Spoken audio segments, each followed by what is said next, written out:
This morning the flag rope clinked against its pole while an old man waited at the gate, coffee cooling in his hand. The young officer scoffed, gently pressed by protocol, and asked if the worn tags on his jacket were just souvenirs. But when sunlight hit the numbers stitched beneath the fabric proof older than either of them, his spine straightened, and the salute came without orders.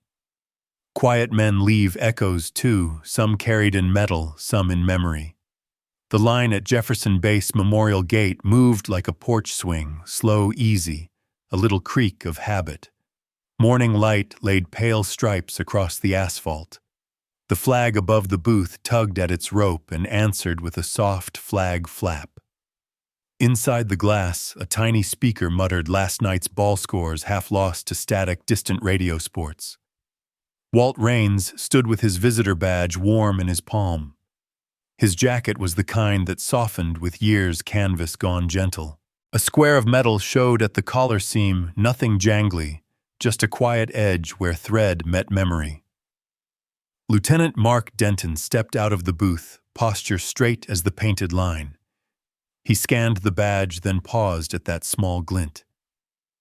"Those official issue, sir." "They were once," Walt said. Gate beeps as another car rolled through. Someone tapped a horn in the second lane, polite but pointed. A couple in a minivan watched over a heap of tote bags. A young dad bounced a baby on his knee and tried not to stare. "Regulations say, current verification," Denton said, careful. "We've had souvenirs show up." Walt nodded as if the words were weather. He neither agreed nor argued. He only kept his hands folded the way men do when there's nothing useful to hold. Linda Cortez crossed from the canteen truck, 2 paper cups steaming like little chimney pots. "Morning, Lieutenant," she said. "Morning, Mr. Raines." "Ma'am," Walt answered. She set one cup on the booth ledge for Denton, the other on the bench by the painted curb. Cream and 2 sugars, same as always. Steam rose between them, a thin ghost of warmth. Denton didn't touch his cup. "Sir, if those are collector tags, I can't let you process through on a visitor pass. I'll need you to step aside while we sort it." Walt dipped his chin once. He drew the zipper up slow as tucking a photograph back into its envelope. Then he moved to the bench, sat, and set the badge on his knee. But the line behind him kept inching. A horn tapped again, then stopped like someone remembered their better self. The flag rope ticked against metal. A digital watch chirped the half hour. The day kept doing what days do. Linda glanced at Denton, then at Walt. "He's headed for the wall," she said soft. "Lights out near panel C. Names shouldn't sit in shadow." "I don't doubt his intentions," Denton said. Procedure settled on his shoulders, all tidy edges. "I have to check what I can check. Sometimes service outlasts paperwork." Linda said not to win, just to set a truth on the counter. No Avance lanyard bright against his thrift store jacket hovered by the sandwich board that read, "Memorial Day week, expect delays." He watched the way Walt's collar hid the metal not for effect, but for safekeeping. Then he watched the officer watch the same thing, and his pencil traced nothing in the air. Walt lifted the paper cup from the bench and warmed his hands around it. The steam drifted up. He breathed once, steady as if counting time for a choir.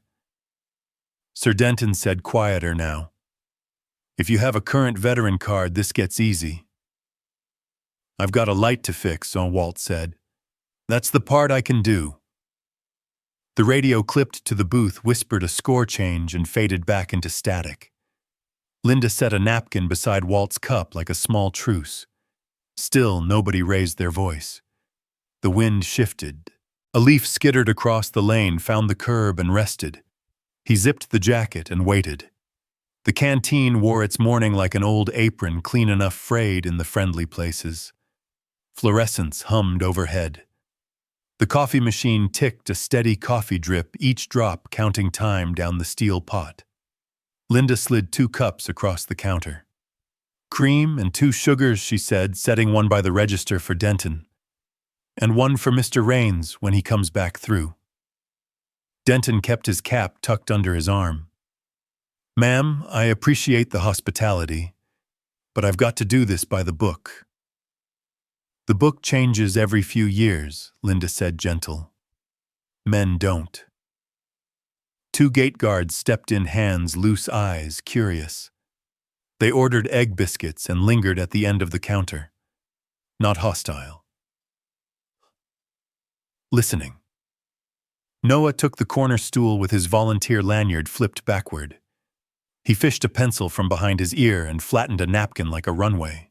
Walt paused at the doorway, hat in hand, jacket zipped. "Bulb by panel C's flickering," he told Linda. "I'll need your step stool." "It's in the closet," she said. "Try not to fall, Mr. Raines. I charge extra for catching." He offered a small smile and moved on, gait patient as a Sunday walk. The jacket brushed the light. Under the collar edge, metal winked soft as a coin in a creek. Denton watched the glint. "Sir," he called, "if you've got the new veteran ID, I can fast-track you through the lane." Walt shook his head. "Let folks with appointments go first. I'm just fixing a light."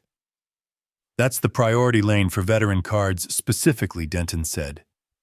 "It exists so we can show respect with efficiency." "Respect's not a lane," Walt said. "It's a light that works." One of the guards coughed into his sleeve. The other pretended to read the pie list twice. Linda angled her chin at Denton. "He's here most Memorial weeks. Fixed that same panel last year. Year before." "I don't doubt his history," Denton answered. "But tags on jackets get complicated. There's a whole market online. People mail for them like baseball cards." "Speaking of mail," Linda said, tapping a stamped manila envelope behind the counter. "I'm sending Deacon an old photo for the post office run.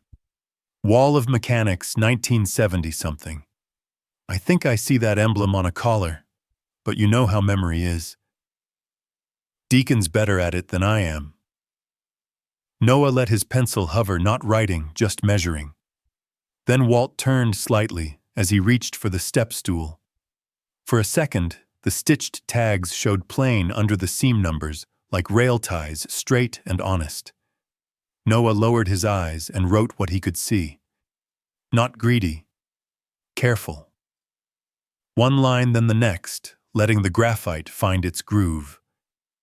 He shaded a smudged digit and fixed it with a clean stroke. Denton noticed. "Son, you can't collect identifiers like that." "I'm not," Noah said, flushing. "Just doodling. Habit from shop class." Linda slid a saucer under Denton's cup. "I know the rules, Lieutenant. I've lived with them longer than you've had a uniform. But sometimes the rule stands a little straighter when it knows who it's guarding." "Regulations protect everyone," Denton said. "If I let sentiment call shots, I make mistakes." "Shots belong at the clinic's vaccine tent," Linda said lightly. "We serve coffee." Still, nobody raised their voice. The 2 guards exchanged a glance across their biscuits. Neither took a side out loud. The divide that formed was the soft kind, a crease in a napkin, not a tear. The machine gave a final coffee drip and clicked to warm.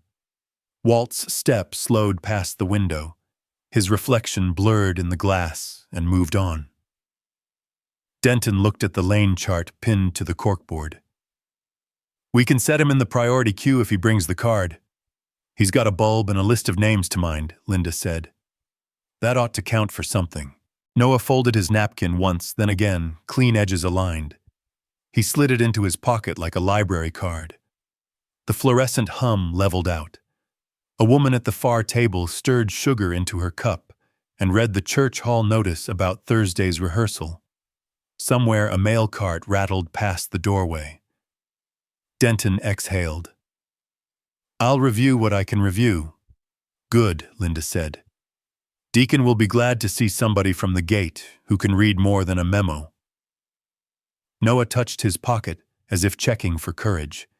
He didn't look up. The napkin held more than ink. The base library smelled of paper and floor wax, a kind of quiet authority that even rank respected. Afternoon sun slid through the high panes, lighting dust like slow snow. The ceiling vent sighed AC kicks, stirring the corner flags hung from the Memorial Day displays. Deacon Ellis moved behind the counter with the slow care of a man who believed everything worth doing deserved its own pace. His cardigan elbows were worn thin. His reading glasses rode low on his nose. "You're looking for what year again?" he asked. 71, Noah said. He held a folded napkin in his hand, graphite smudge in one corner. "It might sound strange, sir, but I think these numbers mean something. A serial, maybe." Deacon's eyes softened. Every number means something to someone's son. He bent to a filing drawer marked Maintenance Records Pre-Digital. The metal handle squealed once, then gave. Inside were green folders, their labels faded to the color of oatmeal. Flight Maintenance G. Deacon muttered, sliding his fingers along the tabs. "Ah, here's the one. Group G, 1971. He laid it flat on the desk. The folder breathed out a smell of carbon paper and history. In the center, a typed roster leaned slightly to the left from an aging typewriter ribbon. Names marched in neat rows. Near the bottom, Rains W., Tech Sergeant, Engine Rebuild Team. Noah unfolded his napkin and placed it beside the page. The penciled digits lined up almost perfectly with the faded print. Deacon leaned closer. "Look there, the tail end of the sequence. A hand correction, blue ink over black type." He tapped it gently. "That's not a coincidence. That's a mechanic fixing a machine even on paper." The air hummed again from the vent. Paper edges flutter. "You sure this is our guy?" Noah asked. "I'm sure it's a man who served and signed his work," Deacon said. "Let's make the young lieutenant take a look before the file goes back to sleeping." Linda arrived carrying 2 coffees and a small bag of muffins. "You find a ghost or a miracle?" she asked. Neither, Deacon said. "Just evidence." They called the gate office. 10 minutes later, Denton stepped through the library door, boots quiet on the tile. "You said you found a record." Deacon pointed to the folder. "Name, serial, date. Tell me that doesn't match what your eyes saw this morning." Denton bent low. His jaw worked once before he spoke. "Could be coincidence. Common name, old log. Common as fingerprints," Deacon said. "Except this ink faded exactly the way it should. Same alignment, same smudge in the corner. You think coincidence knows how to age?" Noah watched the 2 men, one bound by rank, one bound by proof. He could feel something shifting between disbelief and belief, like gears finding mesh. Denton straightened. "Even if it matches, I can't certify it without chain verification." "Chain starts here," Deacon said evenly. "A record, a witness, a boy who still bothers to write numbers down. You add yourself, that makes 4 links. Strong enough to hold a truth for one afternoon, I think." The fluorescent light buzzed overhead. Linda set down a muffin beside the folder like an offering. No one touched it.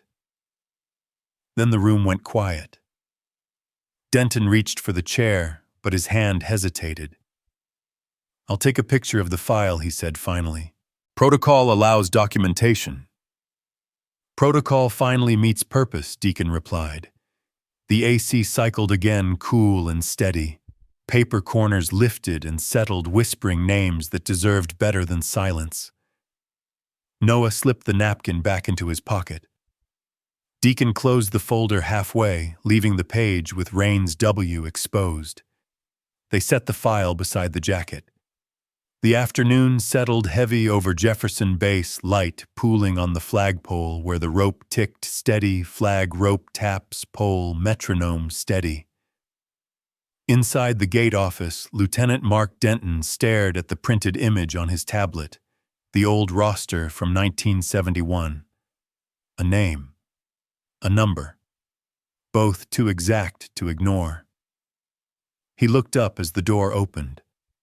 Walt Raines stood framed in the sunlight, jacket in hand, its seams tired but neat. Behind him came Linda with a coffee thermos, Deacon Ellis carrying the folder like scripture, and Noah half nervous, half proud. Denton cleared his throat. "Mr. Raines," he said, "I thought we'd check something." "Seems the checking's all you've been doing," Linda said softly, setting the cup on the counter. Deacon laid the folder beside it. Flight Maintenance G typed, signed, and dated. 1W. Raines. That line's been waiting 50 years for an audience. Denton opened the jacket carefully, fingers finding the stitching at the collar. The thread pulled loose with a sigh. 2 dull tags slid free into his palm. Their engraving was shallow, but the numbers were there, the same sequence he'd memorized from the record. For a long second, he didn't breathe. The air conditioner kicked on cool air, stirring the edge of the folder.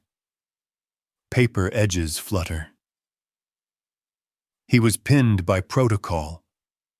Deacon murmured, then released by proof. Denton looked at him, then at Walt. The older man's eyes held no pride, only fatigue worn smooth into grace.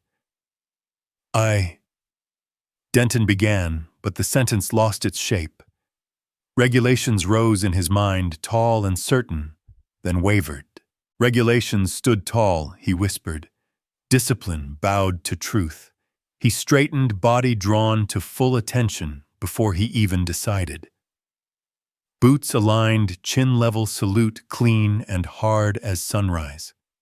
The tags in his hand trembled just enough to catch the light casting their reflection against the window glass.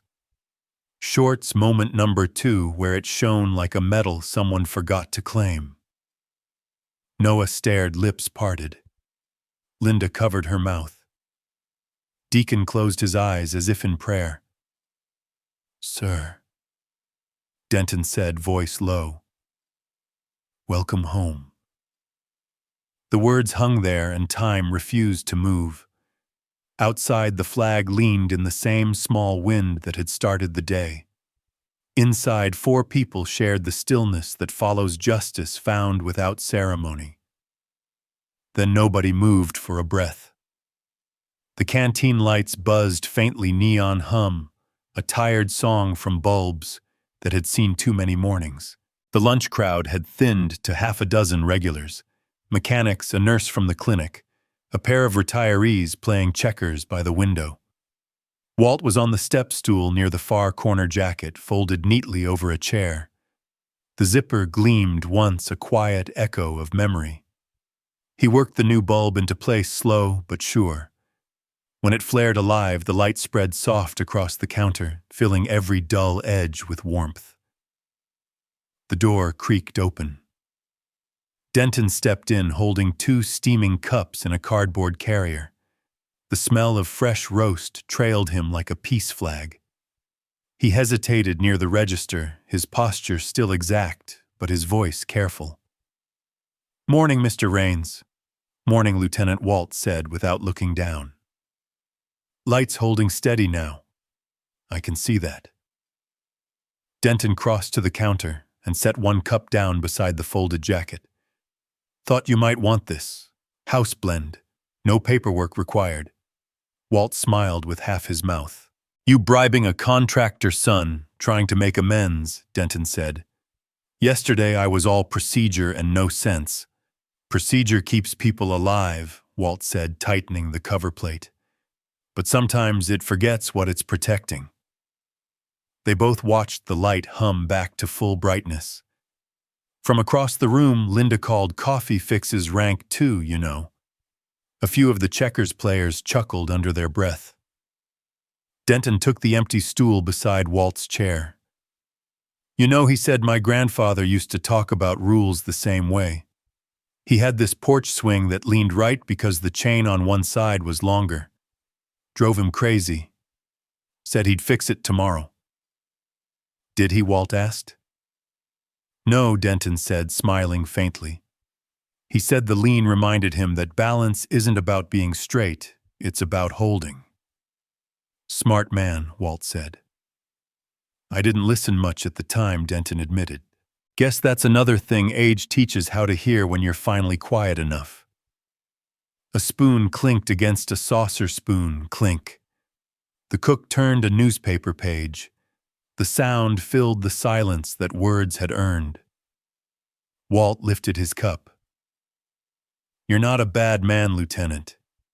You just hadn't met your own proof yet. Denton nodded slowly. Well, I've met him now. Then don't waste it. Outside, the wind nudged the flag against the pole. Inside, no one pretended not to watch, though everyone acted like they weren't. Quiet pride moved through the room like a slow tide, unspoken, understood. Linda leaned on the counter, smiling at the two of them. Guess the lights fixed on more than one wall today. Still, no one clapped. Walt sipped eyes on the glow above them. Denton's reflection showed beside his younger, smaller learning.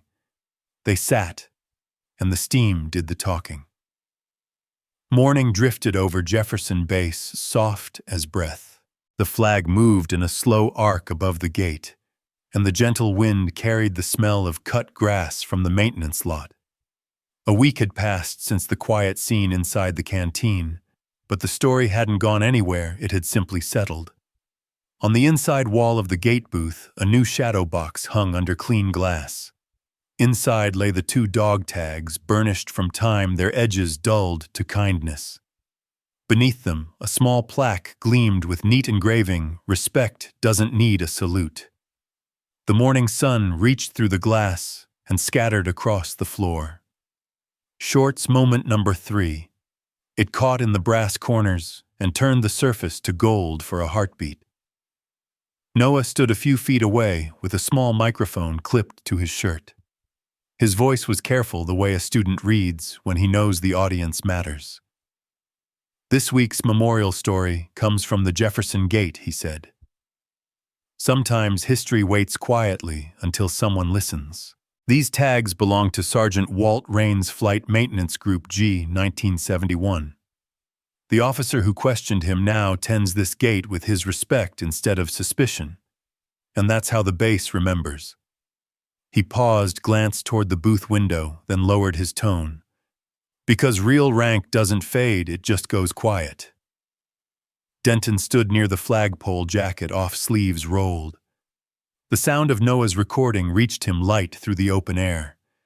He looked toward the box, then toward the parking lot where Walt was easing his truck into gear. The engine coughed once, steady and familiar. Walt leaned out the window, cap brim low. You keep that light working, Lieutenant, he called. Denton smiled. Yes, sir. Walt tipped the cap, small and certain. The gesture wasn't sharp or military, just human, earned. Then the truck rolled away down the access road, tires whispering on pavement. For a moment, nobody spoke. The flag lines swayed above them. A pair of birds outside crossed the sky, brief and bright. The air felt lighter, like the base itself had exhaled. Noah switched off the recorder. Think they'll let me post it to the base page? Post it everywhere, Linda said from behind her countercart. She handed Denton his morning coffee. Stories like that don't wear out. He looked at the framed tags again. The sunlight hit them just right, soft flare bending around the glass. For an instant he could see both his reflection and the old man's ghosted beside it, shoulder to shoulder. He raised the cup slightly, a silent toast. Here's to lights that stay on, he murmured. Linda nodded. And names that stay remembered. Then the day simply continued. The flag kept its rhythm, the gate beeped, and life moved through as usual, except for the quiet, shining box on the wall. Some honors live in quiet glass. Morning settles over the gate like a hymn. The booth's glass glows, coffee breath drifts from Linda's cart, and the framed tags catch a ribbon of sun while he tips his cap. Denton nods and Deacon's quiet smile meets Noah's bright eyes. Witnesses who needed no speeches to understand what stayed. Still, the bass keeps moving, beep of the pass reader flag, whispering its small rhythm, and the words beneath the glass. Respect doesn't need a salute. Then the lesson lingers, the way a lamp in a winter window does, steady and patient kindness without return. Rules standing guard while memory lights the way home. Keep the light on at the gate. Some honors live in quiet glass.